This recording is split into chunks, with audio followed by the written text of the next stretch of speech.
Επιστρέψαμε κοντά σας και στο δεύτερο μέρος έχουμε την χαρά να φιλοξενούμε εδώ στην εκπομπή μας τους προέδρους των Ομοσπονδιών των Σωμάτων Ασφαλείας. Είναι γνωστοί, θα σας τους παρουσιάσω ευθύς αμέσως για όσους δεν τους θυμάστε. Κοντά μας λοιπόν ο πρόεδρος της Πανελλήνιας Ομοσπονδίας των Αστυνομικών Υπαλλήλων, ο κύριος Γρηγόρης Γερακαράκος. Κύριε Πρόεδρε, καλησπέρα σας. Καλώς ήρθατε. Ο πρόεδρος της Ομοσπονδίας των Αξιωματικών της Αστυνομίας, ο κύριος Ιωάννης Κατσιαμάκας. Καλησπέρα, κύριε Κατσιαμάκα. Καλησπέρα. Ο πρόεδρος των Αξιωματικών του Πυροσβεστικού Σώματος, ο κύριος Γιάννης Σταμούλης. Καλησπέρα, κύριε Σταμούλη. Καλησπέρα και καλή χρονιά. Καλή χρονιά. Και ο πρόεδρος των Υπαλλήλων του Πυροσβεστικού Σώματος, ο κύριος Δημήτρης Σταθόπουλος. Καλησπέρα, κύριε Σταθόπουλε. Καλή χρονιά σε όλους. Καταρχάς, δεν σας έχω δει μέσα στο 2017. Νέα χρονιά λοιπόν, να δούμε πού βρισκόμαστε στα μισθολογικά θέματα των σωμάτων ασφαλείας και όχι μόνο. Τι ακριβώς έχει συμβεί με τις αποφάσεις του Συμβουλίου της Επικρατείας, αυτές τις περιβόητες αποφάσεις. Τι επιφυλάσσει η κυβέρνηση για τους ενστόλους. Όλα αυτά λοιπόν θα τα κουβεντιάσουμε με την εκλεκτή παρέα, κυρίες και κύριοι, που έχουμε κοντά μας. Κύριε Κατσιαμάκα, παραδοσιακά ξεκινώ με εσάς, το ίδιο θα κάνω και απόψε. Τι γίνεται με τις αποφάσεις του Συμβουλίου της Επικρατείας? Να ξεκινήσουμε από αυτό που είναι φλέγον ζήτημα, θεωρώ. Έχουμε κάτι καινούριο στις πρώτες μέρες του 2017 ή ό,τι γνωρίζουμε από το 2016? Θα σας πω γενικότερα τι συμβαίνει με τα μεσολογικά μας. Γιατί οι αμφιθυμίες, οι παλινοδίες και ο εμπεγμός που υφιστάμεθα στα θέματα του μεσολογίου μας από την κυβέρνηση δεν έχει προηγούμενο. Να τα πάρουμε καταρχήν από τη σειρά. Να ξεκινήσουμε πριν 2 χρόνια, τέτοια εποχή ακριβώς που ήταν προεκλογική περίοδος, θα θυμώνται οι συνάδελφοί μας και οι ακροατές μας. Είχαμε τις εκλογές το 2015. Στις τότε συναντήσεις που είχαμε με τα κόμματα της αντιπολίτευσης και σημερινά συγκυβερνώντα τον ΑΝΕΛ και του ΣΥΡΙΖΑ, είχαμε τις διαβεβαιώσεις ότι τα θέματα του μισθολογίου και ειδικά αυτά που αφορούν την αποκατάσταση σε πλήρη βαθμό τις αποφάσεις του Συμβουλίου της Επικρατείας θα γίνει αμέσως με τους πρώτους μήνες που θα αναλάβουν τη διακυβέρνηση της χώρας. Αν και παρήλθαν μέχρι τότε 2 χρόνια, μέχρι στιγμής αυτό δεν έχει, όπως όλοι ξέρουμε, συμβεί. Και αν και έχει στο μεταξύ και δεύτερη απόφαση του Συμβουλίου της Επικρατείας που δικαιώνει ξανά την προσφυγή μας και βγάζει αντισυνταγματικό και το νόμο του 4307 του 2014 που είχαν αποκατασταθεί κατά 50% οι αποδοχές μας. Εν τούτης, η κυβέρνηση δείχνει να αγνοεί. Κάνει ότι το αγνοεί. Και σαν να μην έφτανε αυτό, τον περασμένο Ιούνιο με τον νόμο 4389, χωρίς να υπάρχει κανένας απολύτως λόγος, θεσμοθέτησε το πάγωμα των μισθολογικών οριμάσεων και προαγωγών από τις 1η Πρώτου 2017. Να στο ζήτημα.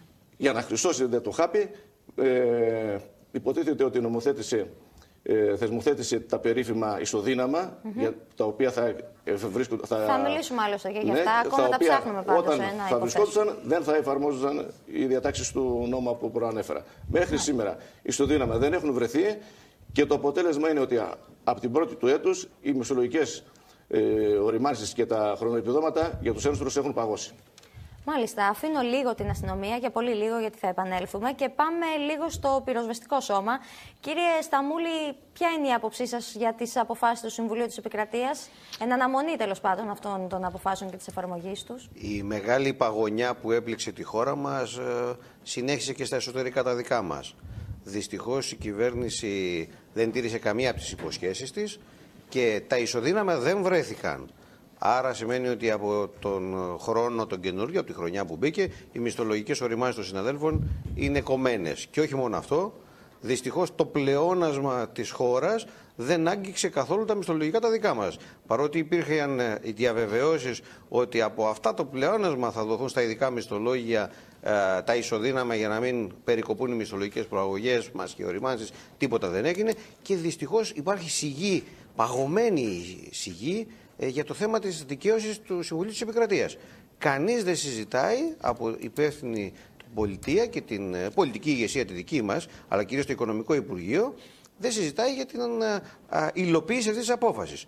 Δυστυχώς η κυβέρνηση και εδώ σε εμάς είναι ανακόλουθη. Αναμένουμε. Προφανώς η παγωνιά ήταν πολύ ισχυρή και στο πολιτικό επίπεδο, με αποτέλεσμα να μην έχουμε δει ακόμα φως και λίγο ζεστασιά προς εμάς το ένστολο προσωπικό.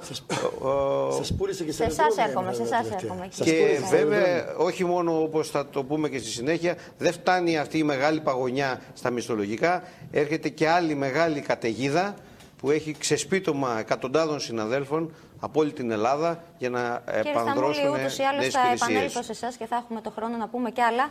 Κύριε Γερακαράκο, θέλω τώρα την δική σας άποψη. Ο κύριος Σταμούλης αναφέρθηκε σε σιγή, παγωνιά. Εσείς τι έχετε να πείτε? Πρώτα να ευχηθώ σε όλους καλή χρονιά, υγεία και ό,τι επιθυμεί ο καθώς και πολύχρονος ο Αθανάσιος και η Αθανασία. Σωστά, παράληψή μας να ευχηθούμε. Δεύτερον, τα ίδια παντελή μου, τα ίδια παντελάκι μου.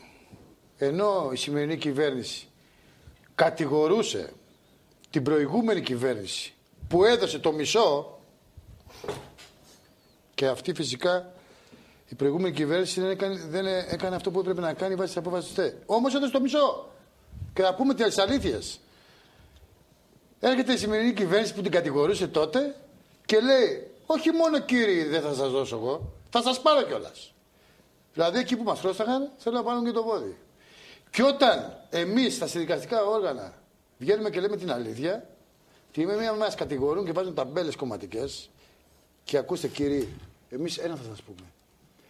Εμάς αυτό που μας ενδιαφέρει είναι ο αστυνομικός, ο πυροσβέστης, ο λιμενικός.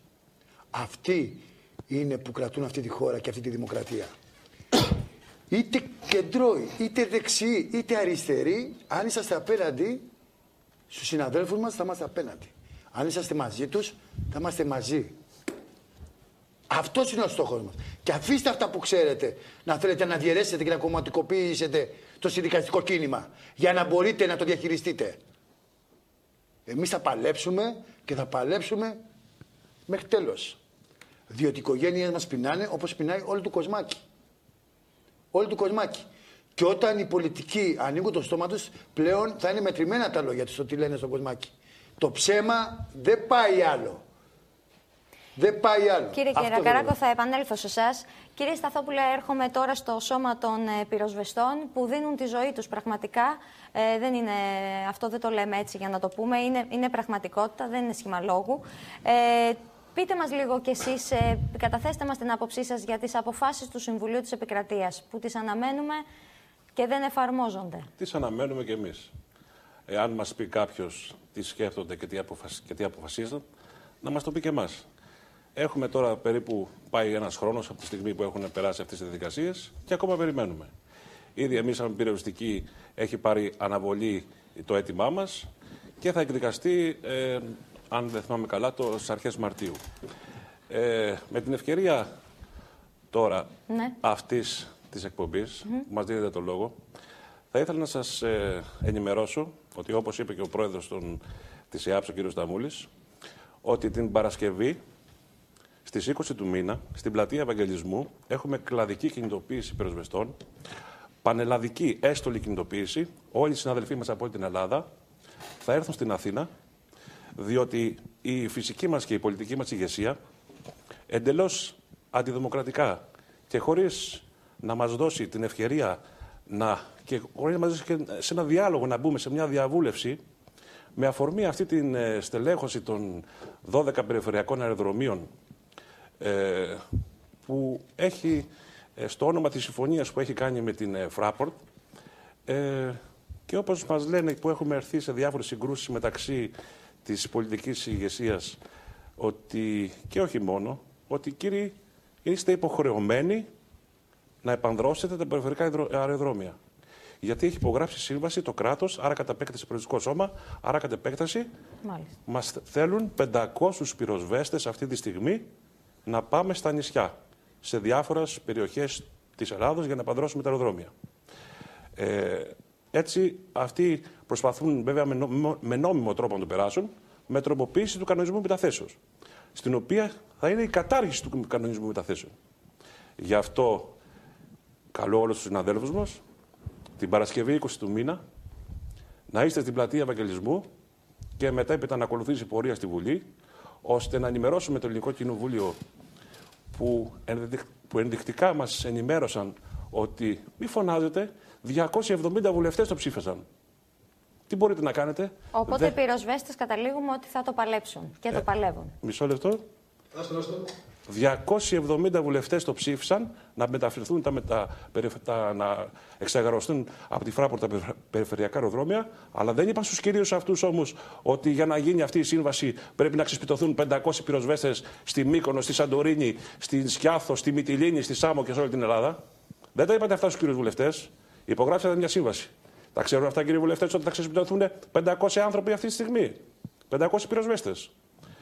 Είναι ένα επιπλέον πρόβλημα στα ήδη υπάρχοντα προβλήματα, από ό,τι αντιλαμβανόμαστε. Αντί να προσλάβουν κόσμο, να εκπαιδεύσουν και να τους στείλουν εκεί που πρέπει τους ανθρώπους, βλέπουμε αλλού γίνονται προσλήψεις σε μετακλητούς και σε συγγενείς και οπουδήποτε αλλού, και εκεί που χρειάζεται ξεσπιτώνουν τον κοσμάκι, πήγαινε να βρει τώρα διαμέρισμα να βάλει την οικογένειά σου στη Μύκονο ή στη Σαντορίνη.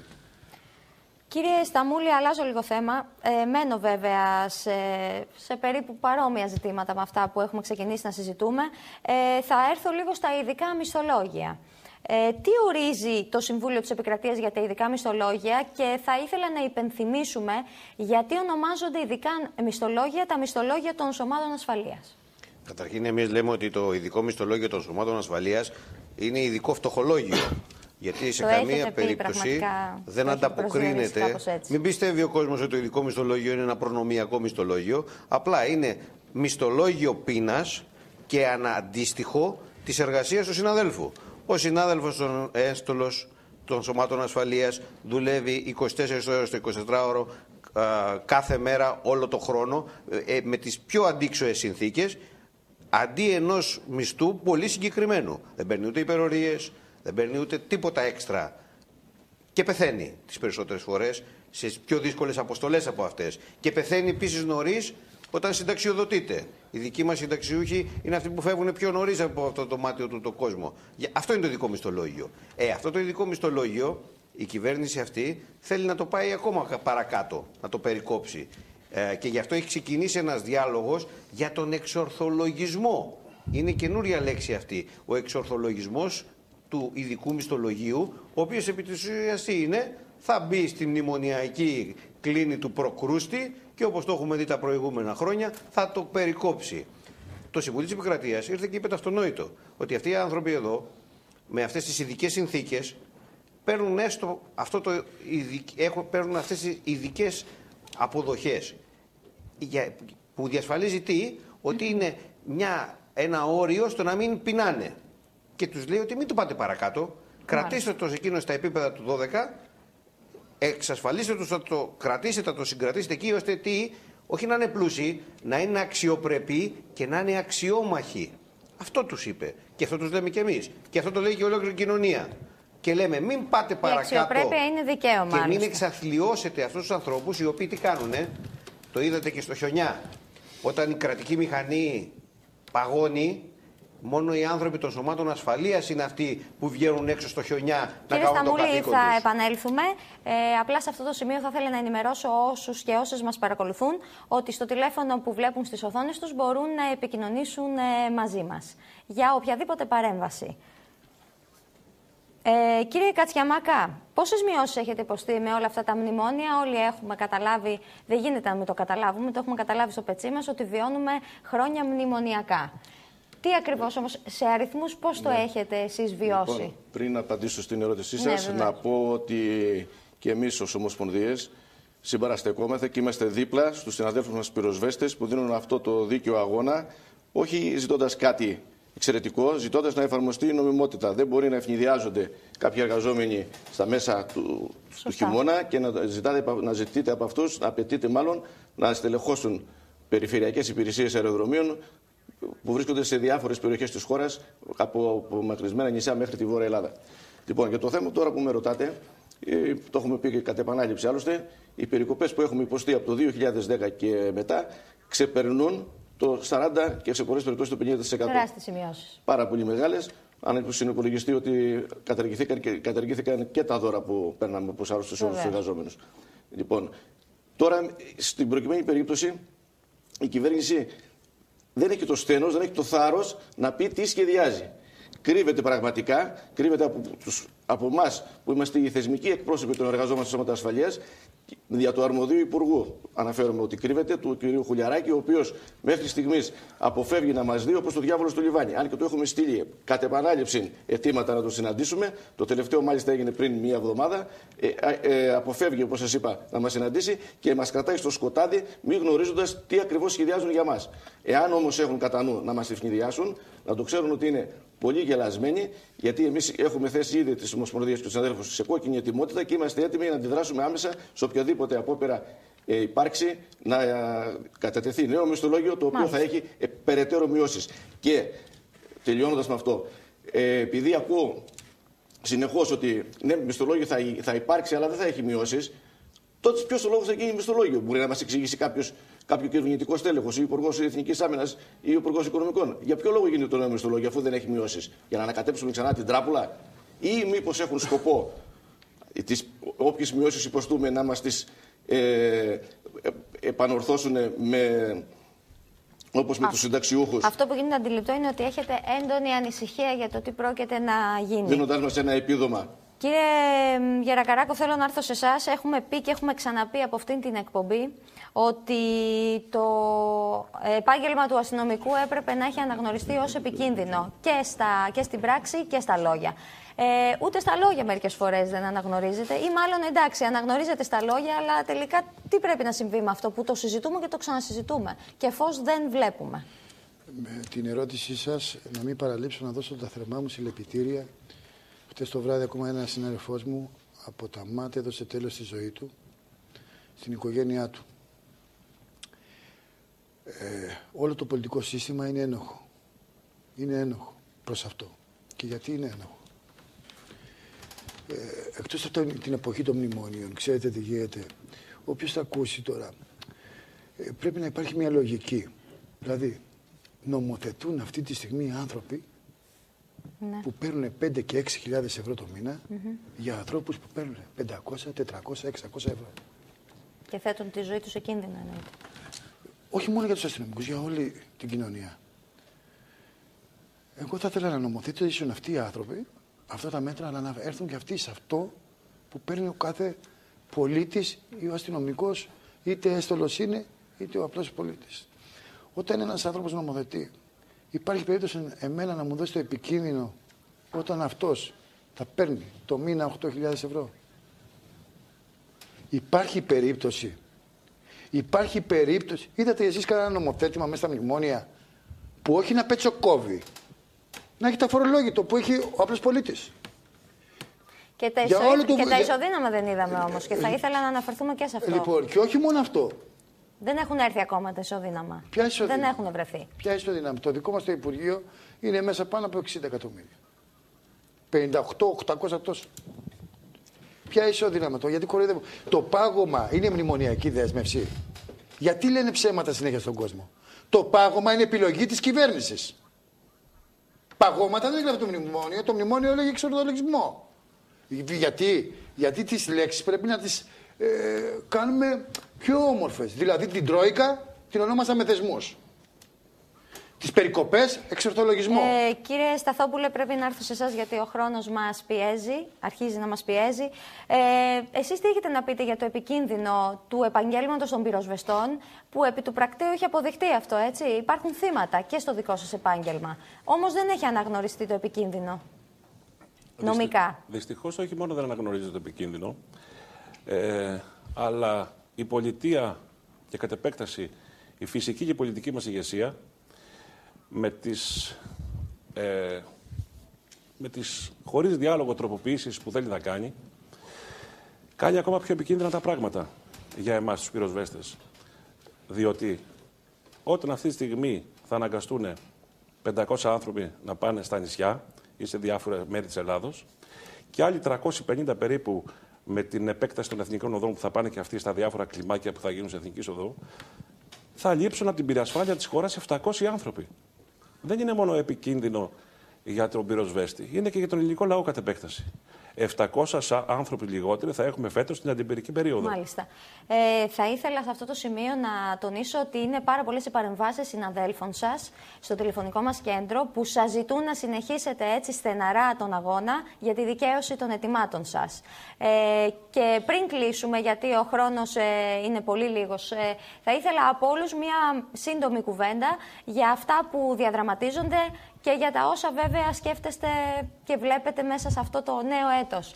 Μονολεκτικά όσο γίνεται ή με πολύ λίγες λέξεις. Κύριε Γεραγαράκο, ξεκινάω από εσάς. Κατά πρώτον, η κυβέρνηση πρέπει να πάρει την πρωτοβουλία και να καλέσει όλα τα κόμματα στη Βουλή να κάτσουν κάτω και να βγάλουν μία ρότα, μία γραμμή και να πάρουν αποφάσεις για την ασφάλεια του πολίτη και όποιος γίνεται κυβέρνηση, αυτή δεν θα το αλλάζει. Μάλιστα. Κύριε Κατσιαμάκα. Να τελειώσω πολύ γρήγορα. Πολύ γρήγορα. Δεύτερον, θα ζητήσω από όλους τους συνάδελφούς μου να είναι δίπλα μας. Να είναι δίπλα μας στις μέρες που έρχεται και εμείς θα παλέψουμε. Θα παλέψουμε για τις οικογένειές μας. Το έχουμε χρέος όλοι απέναντι και στους εαυτούς μας και στις οικογένειές μας. Ευχαριστούμε πολύ. Κύριε Κατσιαμάκα, το δικό σας Κύριε μήνυμα. Μέτσι, επειδή όπως είπατε και η εκπομπή σας είναι για πρώτη φορά ζωντανή και παρακολουθούν οι συνάδελφοί μας απευθείας στα όσα διαδραματίζονται εδώ, να τους διαβεβαιώσουμε λοιπόν ότι τον αγώνα αυτό που έχουμε ξεκινήσει εμείς δεν θα τον σταματήσουμε. Θα τον συνεχίσουμε μέχρι τέλος, μέχρι την τελική μας δικαίωση. Γιατί είναι αγώνας δίκαιος, είναι αγώνας επιβίωσης, είναι αγώνας για τα παιδιά μας και τις οικογένειές μας. Η κυβέρνηση έχει μία και μόνο υποχρέωση. Να θεσμοθετήσει νέο μισθολόγιο, ναι, αλλά στη βάση των αποφάσεων του Συμβουλίου της Επικρατείας. Δεν μπορεί οι αποφάσεις του δικαιοσύνης να είναι à la carte. Και να είναι μόνο για τα κανάλια. Η απόφαση του ΣΤΕ και για την αστυνομία, για τους άλλους. Πρέπει να πάω οπωσδήποτε στον κύριο Σταμούλη να προλάβει για το μήνυμά του. Οι πυροσβέστες και οι αστυνομικοί, όταν χρειάζονται, κάνουν καλά τη δουλειά τους, κάνουν το καθήκον τους. Η πολιτεία ένα καθήκον έχει να κάνει και αυτή καλά. Να τους κρατήσει αξιοπρεπείς, ασφαλείς και ζωντανούς. Αλλά επειδή τίποτα δεν χαρίζεται, το συνδικαλιστικό κίνημα των ενστόλων αυτή τη χρονιά θα κάνει αυτό που ξέρει να κάνει. Αγώνα. Τους συναδέλφους δίπλα μας. Δίπλα στα σωματεία. Είναι η μόνη λύση. Τίποτα δεν χαρίζεται, όλα κερδίζονται με αγώνα. Κύριε Σταθόπουλε. Ευτυχώς για εμάς, δυστυχώς για κάποιους άλλους, με αυτά που γίνανε το τελευταίο διάστημα, ενώθηκε το συνδικαλιστικό κίνημα και είμαστε για πρώτη φορά μετά από πάρα πολλά χρόνια ενωμένοι και θα προχωρήσουμε σε αυτή την κατεύθυνση. Ενωμένοι, για πρώτη φορά προχωράμε από κοινού σε όλες αυτές τις δράσεις μας. Και την Παρασκευή θα είμαστε και μαζί. Και την Παρασκευή καλούμε και τους φίλους μας, τους αστυνομικούς, μαζί με τους πενταετής πυροσβέστες. Μαζί με τους πενταετής πυροσβέστες, γιατί αν δεν μονιμοποιηθούν οι πενταετής πυροσβέστες, θα είναι ένα μεγάλο θέμα για το πυροσβεστικό σώμα, όπως ήδη γνωρίζετε. Σας ευχαριστήσω πραγματικά, να ευχαριστήσω τους προέδρους, δηλαδή των ομοσπονδιών των σωμάτων ασφαλείας που ήταν κοντά μας. Και κάναμε ό,τι μπορούσαμε για να φέρουμε ξανά στην επιφάνεια τα προβλήματα που σας απασχολούν.